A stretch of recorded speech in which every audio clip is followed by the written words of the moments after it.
من بعد 4 سنوات من التوقف، مدينة الرباط غادي تعرف في الفترة ما بين 21 حتى 29 يونيو من 2024 الدورة 19 من مهرجان موازين 2024 موسيقى العالم. هذا المهرجان غادي يستضيف مجموعة من أبرز الفنانين العالميين عبر مجموعة من المنصات في العاصمة المغربية. من بعد 4 سنوات من التوقف، مدينة الرباط غادي تعرف في الفترة ما بين 21 حتى 29 يونيو من 2024 الدورة 19 من مهرجان موازين 2024 موسيقى العالم. هذا المهرجان غادي يستضيف مجموعة من أبرز الفنانين العالميين عبر مجموعة من المنصات في العاصمة المغربية. مهرجان موازين هو موعد سنوي لعشاق الموسيقى العربية والعالمية في العاصمة المغربية اللي هي الرباط ومدينة سلا.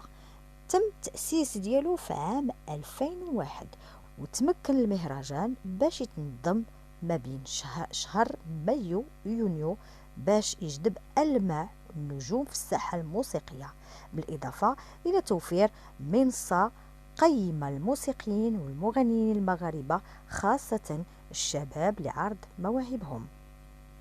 هذا الحدث كيتعد تجربة ثقافية فريدة كتعكس قيم التسامح والانفتاح الاحترام والحوار اللي كتنشدها المملكة المغربية. مهرجان موازين أيضا كيساهم في دعم الاقتصاد المحلي من خلال تعزيز السياحة وتطوير الصناعات اللي كترتبط بالموسيقى والفعاليات.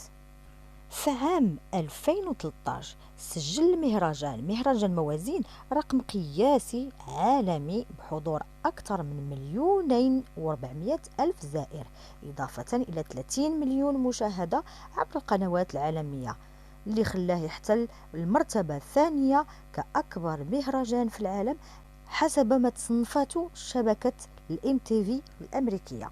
أما في عام 2016 استقطب المهرجان أزيد من 2,000,000 زائر ونال 500 مليون مشاهدة عبر القنوات الدولية. كيأكد هذا الشيء باللي المكانة ديالته كمنصة عالمية للفنون الموسيقية. مهرجان موازين كيضم 4 ديال المنصات كبرى بالإضافة إلى منصتين مستقلتين وهما كالتالي: منصة النهضة، منصة سويسي، منصة سلا، منصة بورغراغ، بالإضافة إلى مسرح محمد الخامس. مهرجان موازين 2024 غادي يستضيف مدينة الرباط عدد كبير من أبرز المشاهير العالميين الأجانب والعرب. منصة النهضة غادي تكون فيها كل من الفنانة أنغام والفنانة بلقيس وهيفاء وهبي والفنانة المغربية جنات، وكذلك الفنان تونسي بلطي والفنانة اللبنانية نجوى كرم، إلى جانب الفنان اللبناني رامي عياش والفنان المصري محمد رمضان. منصة سلا غادي يكون فيها أيضا الرابر المغربي مسلم. منصة بورغراغ غادي تحييها الأغاني الإفريقية والأنغام الخاصة بالقارة السمراء، واللي غادي توجد في إحدى أجمل الأماكن بالعاصمة المغربية. منصة سويسي غادي تحتضن في هذه الدورة 19 أشهر فنانين عالميين، من بينهم كيلي نيوج الفنانة العالمية والفنان العالمي مترو بومين. أما العشاق الأغاني الكورية عندهم موعد مع سهرة فنية مع فرقة 80s، كذلك المغني دمدون وكازو تيا كولا، أيضا الفنانة العالمية كاميلا كابيلو والفنان بورنا بوي. أيضا والمحبي الدرايل البريطاني غادي يكون عندكم موعد أو لقاء مع الفنان العالمي سانترال سي والمغنية العالمية نيكي مينج ومارك كيتشن وكالفين هاريس. أيضا هذه الدورة 19 من مهرجان موازين 2024 غادي تكون بخصوص مسرح محمد الخامس اللي غادي يحتضن كل من الفنانة اللبنانية كارول السماحة والفنان السوري بدر رامي، ومن عشاق الأغنية القديمة والفنانة الراحلة أم كلثوم غادي يمكن لكم تستمتعوا بأمسية فنية بخاصية الهولوغرام. أيضا غادي يكون موعد الزوار مسرح محمد الخامس مع سهرة فنية سادسة مع الفنان يوري بوينا فانتورا.